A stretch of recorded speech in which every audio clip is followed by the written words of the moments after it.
hanyuma igihugu cyose kibaye uko umuenjeniyeri yavyigiye neza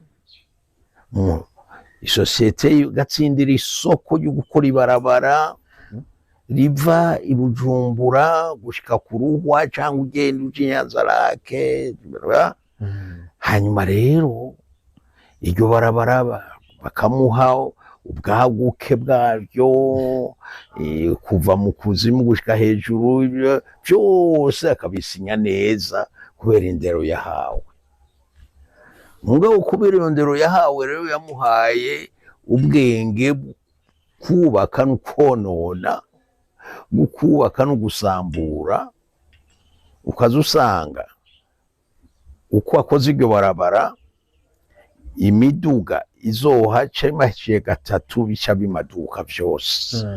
Ku ruhande naho yogenda yiba amasantimetero 10 no kuri ivyo birometero byose ugasanga rya barabara ribaye inusu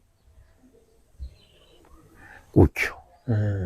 Umva indero arayifise mugabo yayikoresheje igihushanye nico yategezwa kuyikoresha. Egome umva rero ni ikibazo kirekire. Ego haraho kenshi ivyo ivyigishwa indero itangwa yataye akanovera, yarataye n'inguvu, ariko kandi aho yashikiye haraho usanga yashikiye mu mitima yindi. Donc ikibazo mba ntabwo ari tekinike gusa, mva harimo n'ikibazo ethique, harimo n'ivyo umva sendede ikoranye ivyo bintu bibiri, harimo iyo incompetence yuko hamwe abantu bari kwasohoka amashuri batazi ikintu na kimwe, mugabo kandi kubera bashirira bakasha muri position badashoboye. Hakaca hano ikibazo cya ethique aho umuntu aba nabishoboye mugabo agacajya, ahubwo akaba na combination aho bashaka umuntu w'ikijuju atabishoboye kandi afite inda ndende neza, kwanza ko ari combination ihari, combination nk'iyo twabonye nkujya muntu muri obuhano bango no engineer afite n'ikirara rya gisirikare n'ibiki wombaza ko yagiye kwera shiri yakabona ikintu ko yarabizi vya rikarakora mugomba kabihomvya ukaraba mabarabara nyene nandakuka kagezo kuvuga ko kuri bagaza batari baze kuba gisima.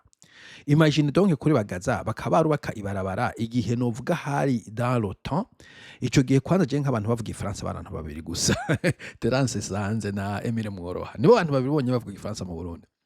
Okay, abasaza banyuvuze no munsi barampitana. Anyway, ndexagere mwaje kwekana ko nta mashini yabwakomere cyane. Technology niwe bwaboneke. Telefone haye nk'abantu bangaye bafite amatelefone yo mu nzu ubona ko umuntu afite ntuzeye.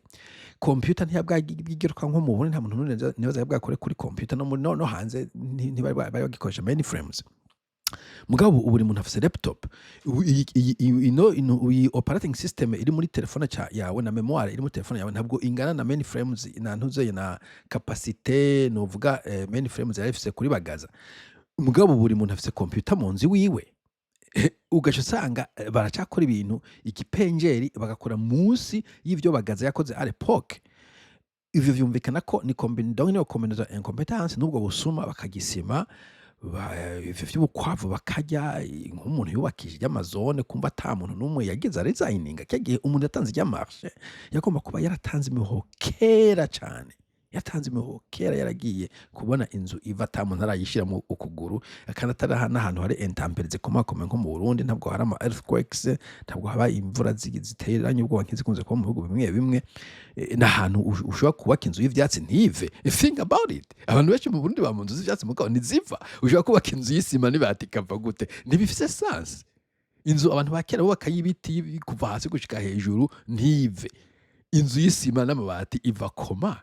Iyo incompetence irarenze iri mu badede nubwo bukunzi bwenda sinumva ukuntu nabisigura birateye ubwoba biteye isoni. Ikumva inziva umuntu atarayibamo, abantu bashobora kubaka inzu bakamu imyaka 10 yubaka ivyatsi n'ibihunda